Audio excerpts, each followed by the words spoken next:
I think it's more nature than people would like to believe. You know, there's this classic tension of, is it nature, is it nurture, is it cultural, or is it intrinsic, is it racial?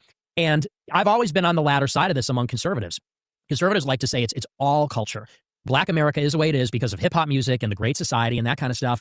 And I think the uncomfortable reality is a big part of it is intrinsic. You know, one of the big arguments against the abolition of slavery in the 1860s is that, you know, when Europeans colonized Africa, they hadn't discovered the wheel. There's no two-story buildings.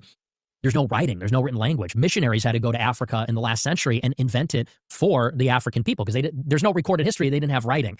So Egypt is not in Africa? Well, Egypt is a different race.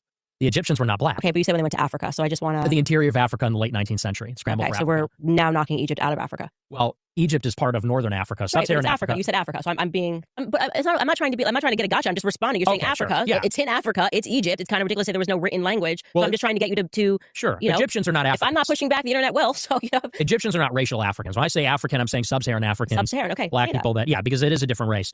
In sub-Saharan Africa, and Europeans did not penetrate that until late 19th century. They didn't have any of this. To the extent that you have infrastructure in Africa, it's from the Muslims in the Sahel and the Maghreb in northern Africa, where the Arabs colonized. And then you had, you know, Carthage and Egypt, you had ancient civilizations. But sub-Saharan Africa, they didn't have that. You take these people out of that land and put them here, and they're enslaved people. You let them free in a modern, liberal republic, they're not going to succeed. It's not going to go well for them. And that was one of the arguments against abolition.